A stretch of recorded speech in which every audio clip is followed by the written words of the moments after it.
मीति और मधुर बचपन से एक ही स्कूल में पढ़ती थी, लेकिन मधुर के पिता का अचानक निधन हो गया और उसे मीति का स्कूल छोड़कर सरकारी स्कूल में दाखिला लेना पड़ा।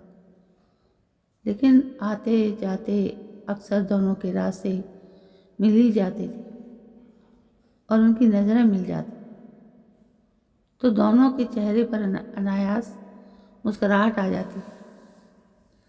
स्कूल खत्म हुआ तो दोनों ने कॉलेज में एडमिशन ले लिया था। दोनों उम्र की उस दहलीज पर खड़े थे जहाँ आंखों में हसीन सपने पलने लगते हैं। मधुर भी एक बेहद आकर्षक व्यक्तित्व में ढल चुका था और उसके व्यक्तित्व के आकर्षण में मीति खोती जा रही थी।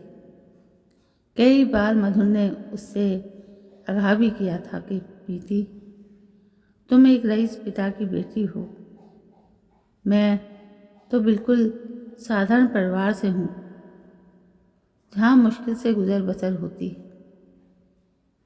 लेकिन मीति तो मधुर के प्यार में डूब चुकी थी। वो कब मधुर के ख्यालों में भी बस गई थी, वो ये जान ही नहीं पाया। मीति कभी नोट्स तो कभी असाइनमेंट के बहाने उसके पास आ जाती, फिर कभी कॉफ़ी तो कभी आइसक्रीम। ये सब तो उसका मधुर के साथ नज़दीकी बढ़ाने का बहाना था। अब मीति और मधुर का इश्क कॉलेज में भी किसी से छुपा नहीं रहा था। करोड़पति परिवार की इकलौती लाडली मीति को पूरा विश्वास था कि मध्यम वर्गीय परिवार के मधुर के कैंपस सिलेक्शन के बाद वो पापा को अपने प्यार से मिलवाएगी। मल्टीनेशनल कंपनी के ऊंचे पैकेज का मेल मिलते ही मधुर ने मीति को अपने आगोश में ले लिया और वो भावुक हो उठी। मीति, तुम तो मेरे जीवन में चांदनी हो जो शीतलता भी देती है और चारों ओर रोशनी की जगमगाहट भी फैला देती है।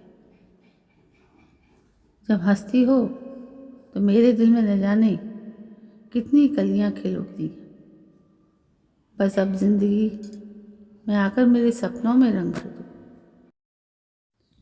मीति मधुर के प्यार भरे शब्दों में खो गई और लजाते हुए उसने अपनी पलकें झुका लीं और मधुर ने झट से उसकी पलकों को चूम लिया था। इस मीठी सी छुअन से उसका पोर पोर खिल उठा। वो छुई मुई सी अपने में सिमट गई। लेकिन इसी बीच मीति के पापा ने उसकी ख्वाहिश को एक पल में नकार दिया और मधुर को इससे दूर रहने का फरमान सुना दिया। मधुर उदास पराजित सा होकर दूर चला गया। दोनों के सतरंगी सपनों का रंग बदरंग कर दिया गया था। मधुर ने अपना फ़ोन नंबर भी बदल दिया था और अपनी परिस्थिति को समझते हुए मीति से सारे संबंध तोड़ लिए थे।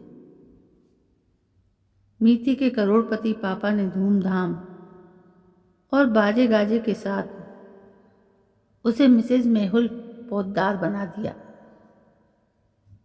उसका अप्रतिम सौंदर्य पति मेहुल के लिए गर्व का विषय था।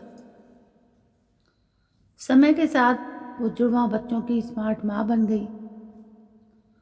पोद्दार परिवार की बहू बड़ी बड़ी गाड़ियों में घूमती और अपने चेहरे पर खिलखिलाहट व मुस्कुराहट का मखौटा लगाए हुए अपने होने का एहसास और वजूद को हर क्षण तलाशती सी फिर रहती।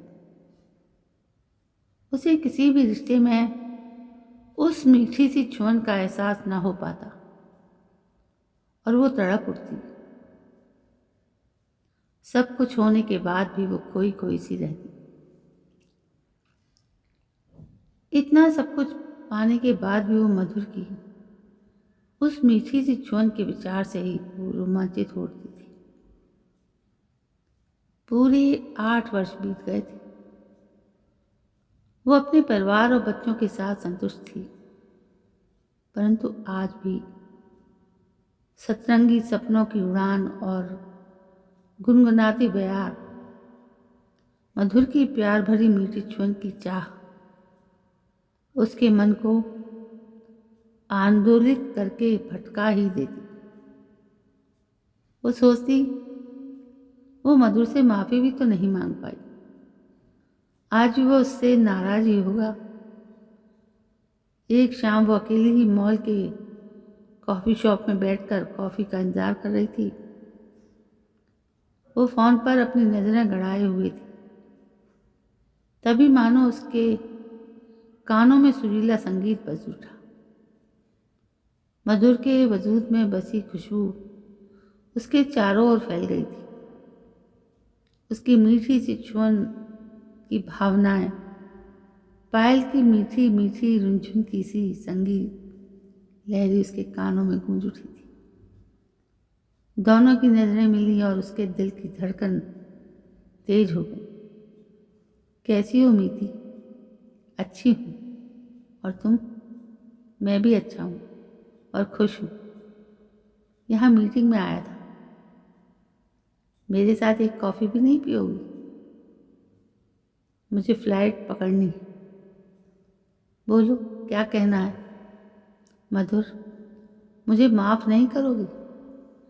मीति, दूरियां प्यार के रंग को कभी फीका नहीं करती, लेकिन मधुर तुम्हारे बिना तो मेरा वजूद ही कहीं खो गया है।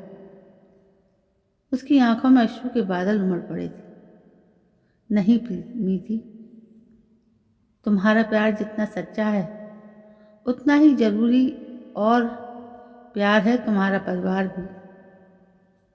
तुम एक बार अपने दिल के दरवाजे खोलकर अपने सतरंगी सपनों को जीने की कोशिश तो करो। रिश्तों की डोर में लिपटा तुम्हारा पति, बच्चे और परिवार, क्या इनके बीच में रहकर अपने वजूद को पंख नहीं दे सकती?